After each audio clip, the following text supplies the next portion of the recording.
mas eu adoro falar aqui, Rubens, pode ficar à vontade, porque eu sinto em casa aqui, na CIEG, pela pessoa do Rubens, seus diretores, o Joaquim, que é sempre carinhoso, um grande apoiador nosso, o seu filho Tiago, a diretoria também, o vice-presidente Tiago, o Sérgio, que nos trouxeram aqui. E é muito importante que o Rubens ressaltou, porque eu queria até sugerir, na hora que ele voltar, fazer o convite de novo, de que o Edgar venha nesse evento do dia 9, Rubens, como alguém que pode falar, não como um pré-candidato, mas alguém que auxilia até hoje nesse cuidado espiritual e emocional. O livro dele, para quem não teve oportunidade de ler, trata exatamente sobre esse assunto. Eu tenho certeza que ele tem muito a contribuir e contribui. E o recado, falar depois do Edgar é fácil, porque ele já ganhou o coração, ele já mostrou a visão. E a minha questão aqui, eu vou ser breve e um pouco mais técnica, para complementar, porque é isso que dá o orgulho de participar do Partido Novo, é justamente fazer parte, olhar para cada uma dessas pessoas. Eu tenho dificuldade nenhuma de caminhar com absolutamente ninguém de novo. Pelo contrário, muito orgulho. E esse é o que eu quero dizer para os goianos. Estamos vivendo um debate aqui em Goiás que é muito parecido com o que o Zema viveu em 2018.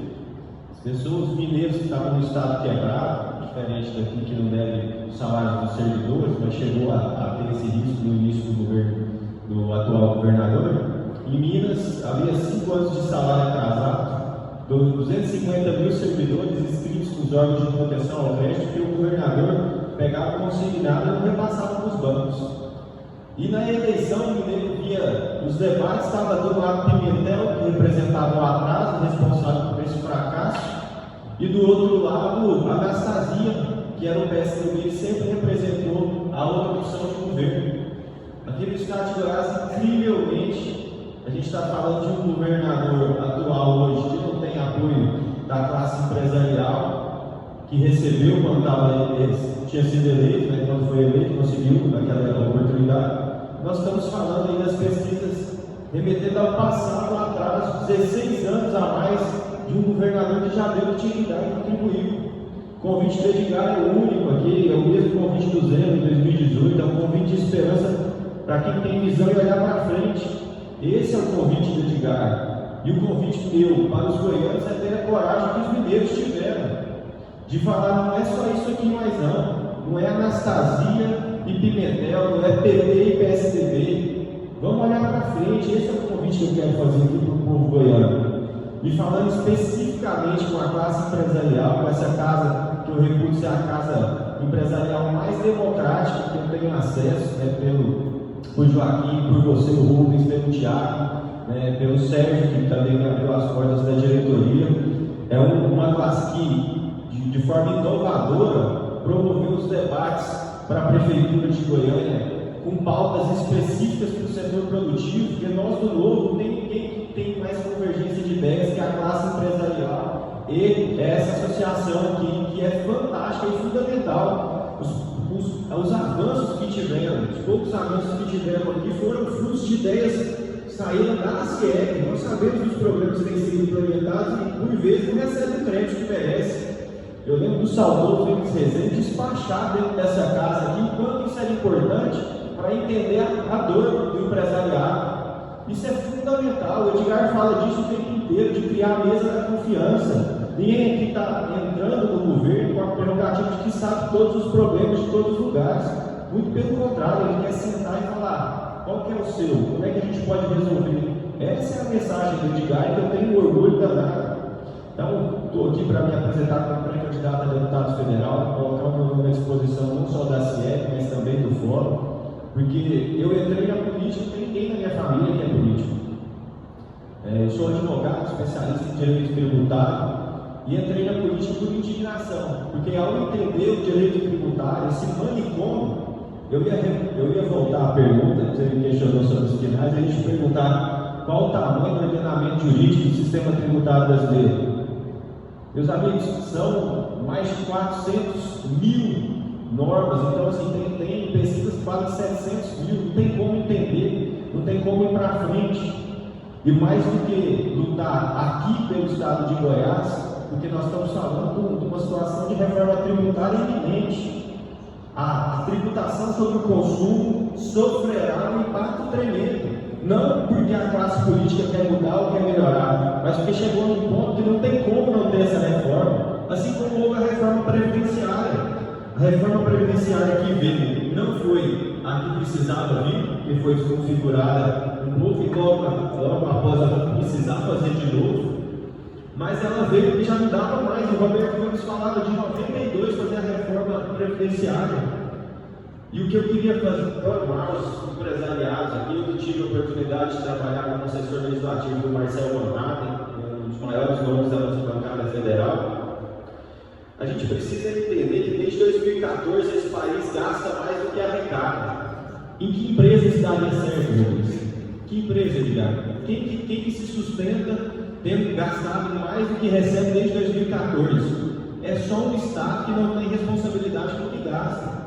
A reforma tributária está batendo na porta e ela virá para ter aumento de carga tributária, não tenha dúvida.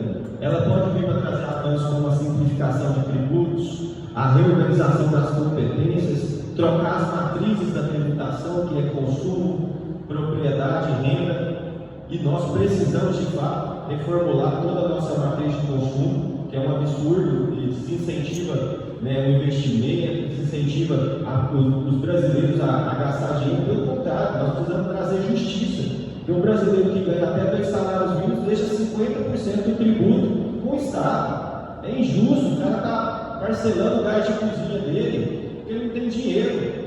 Não tem dinheiro para comprar cenoura, tomate, não tem dinheiro para nada. Isso é tributação sobre o consumo. Mas a gente só vai fazer uma reforma tributária séria, reduzindo a carga tributária, que é uma defesa institucional do Partido Novo. É o único partido que defende essa bandeira contra qualquer aumento de carga tributária, se a gente fizer a reforma administrativa. Nós estamos lutando lá. Eu estava no dia da aprovação do relatório. A base do governo tinha a ordem de votar a favor do relatório da reforma administrativa, e eles começaram a viajar, porque ninguém estava com coragem para votar um texto que acabava com o privilégio de determinadas classes, mas fazia justiça para o país avançar. Então, o Novo, que só tinha uma cadeira, terminou com 7 cadeiras, porque quando precisa de coragem e coerência, a nossa bancada não falta. Então, nós precisamos do apoio, porque se a gente não diminuir os gastos, como é que a gente vai diminuir a receita?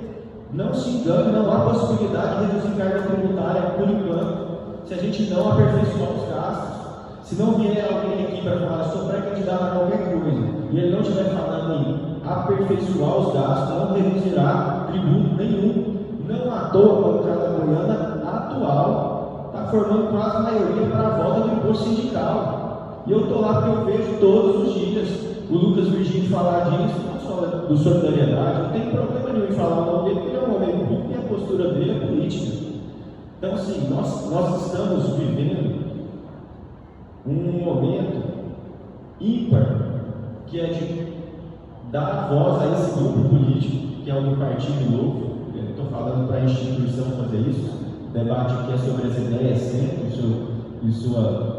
a forma como você faz isso é perfeita, e nós agradecemos aqui a oportunidade, mas nós estamos vivendo a oportunidade de nos posicionar como um grupo político que pensa de fato nas reformas estruturais desse país. Quando a gente ressalta a frase do saudoso Franco Montoro, que é um grande municipalista, ninguém vive nos estados e nem na União, é no município que a vida das pessoas acontece, porque nós estamos falando da reforma do Pacto Federativo. Nós estamos falando do problema de energia e não tem ninguém mais interessado numa regulação que aprimore a competitividade do mercado de energia. Nós queremos abrir tudo. A gente estava falando sobre a reforma monetária aqui e eu lembrei ao nosso presidente Rubens que nosso interesse na reforma é ainda maior. O Novo, ele tem a capacidade de fazer a análise, fazer os diagnósticos e se comprometer com as reformas. E nós temos coragem. Ninguém está indo para assumir o mandato com a perspectiva de ficar eternamente, ou permanecer lá não. Thiago me trouxe na aprovação da reforma administrativa e fez um discurso inspirador, que eu falei, eu tenho orgulho de estar nesse partido desse cara. Ele falou que eu voto de acordo com as minhas ideias que me elegeram e com os meus compromissos. Se eu não voltar, eu também não quero estar aqui, se não for para defender as minhas ideias. Eu não estou estou aqui pelo poder para permanecer aqui. Porque o grito dos sindicalistas e dos grupos privilegiados era: quem votar a favor da reforma não volta. Ele falou: se não for para representar as minhas ideias, eu também não quero voltar. Sabe o que ele fez? Ele não sai candidato à reeleição, mesmo tendo aprovação recorde de Minas Gerais. Por vários outros motivos, mas para mostrar que realmente ele tem coerência no que fala, e esse é o cerne do Partido Novo. Coerência. Vereadores, nós temos mais de 45 mandatários, e o Partido Novo ele tem que responder a cada votação de cada vereador. Não existe nenhum outro partido que é cobrar coerência como o Partido Novo, né? Teve um senador que pegou dinheiro na cueca durante a eleição de 2020, que derrubou o candidato a prefeito aqui, e ninguém foi cobrar o governador do estado aqui, porque ele era do mesmo partido. E a gente é cobrado pelas votações. E eu quero dizer mais uma votação em período eleitoral esse ano que dá orgulho de ver que o Novo se posicionou de forma técnica e corajosa. O piso da enfermagem. Ninguém aqui é contrário à dignidade, à profissão, à valorização. Pelo contrário, quer que o enfermeiro ganhe 5 não, quer que ele ganhe 20 mil reais. Mas quem é que estabelece o salário? Isso é estabelecido em lei. Então eu não estou entrando na política também para fazer mais uma afirmação populista, mentirosa. Todos que votaram a favor do piso da enfermagem sabem quem pagaram. 90% dos municípios não pagam e o mercado de trabalho não paga. O que vai acontecer então, Rubens? Se alguém que recebe 2, 3 mil reais, e eu entendo que ele precisa de mais para sobreviver, assim como a boa parte dos brasileiros, mas se não tem quem paga, isso é uma política de desemprego. Então nós precisamos de políticos que falam a verdade, não que enganem. Era muito engraçado, eu estava no curso do Renova BR, uma instituição que eu fui aprovado, assim como o doutor Alano Queiroz, que também está na nossa chapa federal. Eu estava conversando com que foi um dos membros lá, que assim como eu participava da escola, ele foi secretário de saúde de um governo, que eu não vou falar aqui para não identificar, mas ele foi o presidente do sindicato, dos secretários durante a pandemia. Ele falou: isso é um absurdo, isso não pode aprovar aqui, ninguém paga, vai quebrar o Brasil. Eu falei: vamos gravar o vídeo falando sobre isso, no PSB. Ele falou: você está doido? Posso gravar ou não? Isso não paga, não passa uma mentira, mas eu não posso ser contra. Mas como que você não pode ser contra? Se isso vai produzir desemprego. Nós estamos vivendo, por isso que ninguém tem esperança, porque nós estamos querendo o impossível. Então só os políticos mentirosos é que vão satisfazer. Eu estou aqui para falar a verdade. Eu e o Alano recebemos vários convites de outros partidos, e nós fazemos questão de estar aqui no Partido Novo, mesmo abrindo um monte de dinheiro. Eu estava com o Edgar, que participou dessa turma, da Emina aqui, que também é nossa pré-candidata a deputado estadual, devolvendo o fundo eleitoral. Olha o tamanho do nosso exemplo. A gente não está falando, não, a gente está fazendo. Nós devolvemos 87,7 bilhões só esse ano. Se juntar com as outras devoluções, são 125 bilhões dos cofres públicos que foram devolvidos, porque a gente sabe que quem tem 10 prioridades não tem nenhuma. Então nós sabemos as áreas essenciais que devem ser priorizadas: saúde, educação e segurança. Um Brasil em que 100 milhões de pessoas não têm acesso a saneamento básico, para a gente gastar 5 bilhões em 45 dias financiando um político, isso é um absurdo. Então, esses partidos de esquerda que acreditam que tem o monopólio da justiça social, o monopólio do combate à desigualdade, deveriam limpar essa cara de pau deles que estão dando dinheiro para político em vez de lutar no saneamento básico. É um absurdo. Nós precisamos de partidos entender essa visão de partido. Porque eu posso fazer vídeo aqui me comprometendo com a carta X, com a carta Y, de que vou votar contra isso ou contra aquilo. Aí eu voto com um. E o todo meu partido, a minha nacional, vota contra. Que soma que é essa? Não ganha votação nenhuma. O Novo está aqui justamente para melhorar o ambiente competitivo. Não tem ninguém que luta e que tem convergências com as pautas do setor produtivo. E não é porque a gente pensa só no setor produtivo, é porque a melhor forma de melhorar a vida de forma duradoura de todos os brasileiros, de todos os goianos, é apoiando quem é que toma risco, gera emprego e renda, porque tudo vem depois. Não é o Estado que vai fazer por ninguém. É uma empresa que foi a Chaves que se instalou lá e modificou todo o ecossistema daquela cidade. Então nós vamos viver uma reforma tributária, a forma como está ela virá, podendo fazer alguns avanços, simplificando as legislações, mas virá para aumentar a carga tributária se nós não dobrarmos o aperfeiçoamento dos gastos, defendemos a reforma administrativa e lutar isso de forma nacional. Porque a tributação de consumo vai sair da competência do Estado. Como é que vai ser todo o resto do sistema? Quais são a bancada federal hoje, inclusive os senadores, quem é que vai contribuir bem com o debate? Eu para finalizar, vou contar, o Edgar conta duas histórias, eu vou contar uma específica. Trabalhei no Legislativo e a maior parte do trabalho não é nem no plenário, é nas comissões que acontece.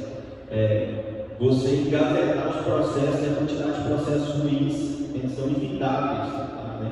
Nós temos uma deputada federal aqui, de muitos mandatos, campeã de voto, a Flávia, que ela fez um projeto de lei que ela achava que era melhorar a segurança pública. Qual que era o projeto? Instalação de detector de metais em todas as entradas de lugares de grande circulação. Falei, nossa, é gênio, vai melhorar muito mesmo. Imagina na 44, cada porta um detector de metal. Imagina o terminal de ônibus, cada porta do shopping, hein, alemão? Imagina. Não tem como, e outra, qual que é o compromisso com o resultado disso? Tem zero. Eu mandei mensagem ao assessor legislativo do Marcelo para todas as associações entenderem o tamanho do prejuízo, porque se isso passa e estava perto de passar mesmo, porque lá nas comissões eles têm um acordo de elegância de não ficar vetando projeto de ninguém, porque eles acham que projeto é resultado de deputado. Olha que absurdo. Então, aliás, eu estou lá para revogar a maior parte deles, que querem implementar a liberdade. Então, olha o ônus que o empresário ia ter. Imagina instalação, porque o detector de metal que funciona sozinho ou vai ter que ter alguém para ficar fazendo a revista? Isso é uma matéria, Luiz. Uma. Todo dia, todo santo dia, nas 25 comissões permanentes passam matérias que vão onerar o trabalhador e vão onerar o empresário. Se nós não levarmos a política a sério, não entendermos que ela funciona no grupo e não cobrar a coerência desse grupo, de como eles se posicionam, eu tenho orgulho de dizer, sou pré-candidato a deputado federal do Partido Novo e não sou salvador da pátria, mas eu estou junto de um grupo que é a plataforma política mais coerente desse país e que dá um exemplo mais forte, usando, inclusive, dinheiro público. Obrigado mais uma vez pela oportunidade, desculpa o tempo de vocês. Vamos mudar de reais. Nada de olhar para trás, vamos olhar para frente.